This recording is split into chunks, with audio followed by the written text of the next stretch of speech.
मुंबई से मराठा आरक्षण का प्रयत्न करने वालों को शुभकामनाएं हैं, लेकिन दिल्ली से ही मराठा आरक्षण मिलेगा, इसीलिए दिल्ली की तरफ मराठा आंदोलकों ने बढ़ना चाहिए। मैं लोकसभा चुनाव के लिए इच्छुक जरूर हूं, लेकिन मैंने अभी तक फैसला नहीं किया है, इसीलिए मैं किस पार्टी से चुनाव मैदान में खड़ा रहूंगा इसके बारे में अभी कुछ बताया नहीं जा सकता। ऐसी जानकारी माजी आमदार हर्षवर्धन जाधव इन्होंने मीडिया के माध्यम से दी है। उभे राहिलं होतं आणि नागरिकांनी चांगला प्रतिसाद दिला होता, चांगलं मतदान आपल्याला पडलं होतं। यावेळेस आपण पण उमेदवारी दाखल करणार आहात। गेल्या वेळेस मी जो उभा होतो तो परिवर्तनासाठी उभा होतो। शहरात जिल्ह्यातली परिस्थिती अत्यंत खराब होती आणि तिला परिवर्तनाची आवश्यकता होती। क्रमांक 1, क्रमांक 2 आणि तो क्रमांक 1 पेक्षाही जास्त महत्त्वाचा मुद्दा तो म्हणजे की मराठा आरक्षण हे दिल्लीतच मिळेल।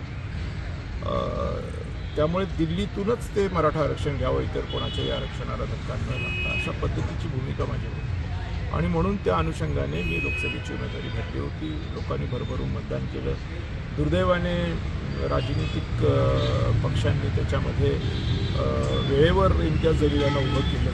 मला असं वाटतं की शेवटच्या दिवशी त्यांनी फॉर्म भरला आणि मग हिंदू मुस्लिम करण्यात आलं आणि त्याच्यात माझा पाय घसरला, नाही तर मी 100% निवडून आलो। यावेळेला उभं राहायचं किंवा नाही याच्या बाबतीमध्ये माझा अद्याप कुठलाही निर्णय झालेला नाही आहे।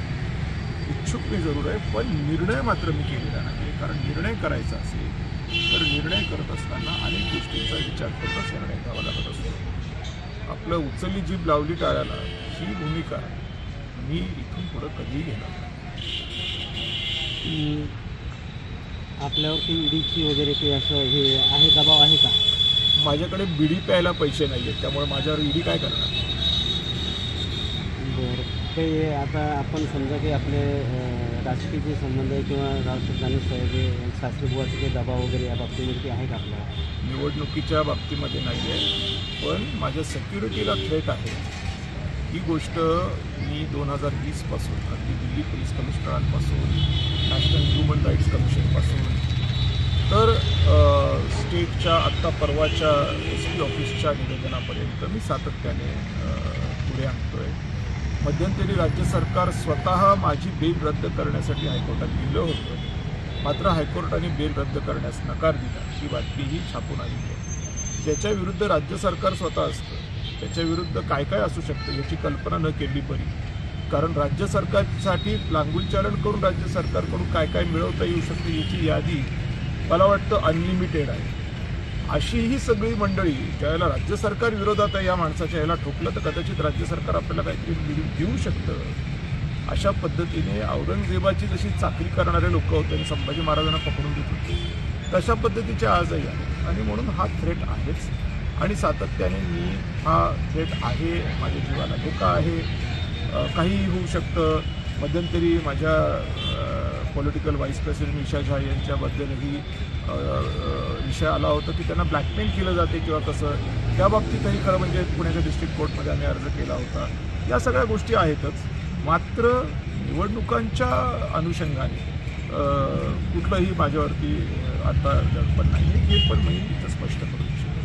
मराठा समाजाला आरक्षण मिळावं म्हणून सध्या राज्यभर प्रश्न गाजत आहे आणि पहिले आपण आमदार आहात की ज्यांनी आपल्या आमदारकीच्या पदाचा राजीनामा दिला होता, याकडे आपण कसं बघतात? अजूनही आरक्षण मिळालेलं नाही।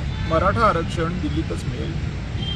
मुंबईत प्रयत्न करणारे जे लोक आहेत ते आतापर्यंत प्रयत्न करत होते, आजही प्रयत्न करत आहेत, मी त्यांना शुभेच्छाच देतो, मात्र त्याला रिझल्ट आलेला नाही आहे ही गोष्ट तितकीच काही आहे आणि म्हणून मला असं वाटतं की आता दिल्लीकडे जाण्याची आवश्यकता आहे आणि दिल्लीतून ते करून घेण्याची आवश्यकता आहे।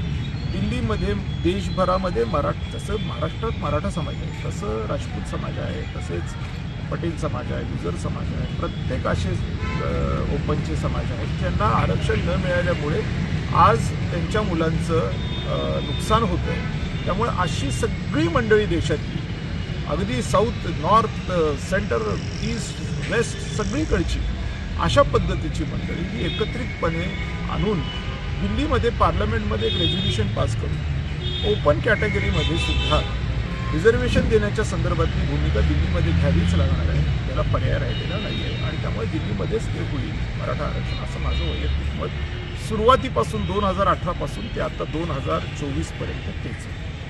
लोकसभेच्या तारखा जाहीर झालेल्या निवडणुकीच्या आतापर्यंत उमेदवार निश्चित नाही कोणत्याच पक्षाचा. आपल्याला कोणत्या पक्षातून बोलणं आलं का किंवा काही ऑफर आलेली आहे का? माझा निर्णयच नाही आहे तर माझ्या ऑफरचा काय संबंध आहे? मी अजून निर्णयच घेतलेला नाही. मी फक्त एवढं म्हणतोय की मी इच्छुक आहे. कारण माझं मत आहे की आजही 2019 प्रमाणे शहराला जिल्ह्याला परिवर्तनाची गरज आहे आणि मराठा आरक्षणासाठी दिल्लीत जाण्याची गरज आहे. हे मी आजही म्हणतोय. फक्त त्याच्यावर निर्णय माझा झालेला नसल्यामुळे कोणी मला अप्रोच करायचं किंवा मी कोणाला अप्रोच करायचा प्रश्नच आहे. निर्णय जर झाला तर आपण आपल्या पक्षातूनच लढणार का कोणी ऑफर दिली तर त्यांच्याकडे? अजून निर्णय झालेला नाही. जेव्हा निर्णय होईल त्यावेळेला आपण त्याच्यावरती बोलूया. भाजपाने ऑफर दिली तो भाजपामधून माझा निर्णयच झालेला नाही आहे तर तुम्ही आता आट्याला मिशा फुटल्या तर काका म्हटलं असतो असं नाही म्हणून सांगणार.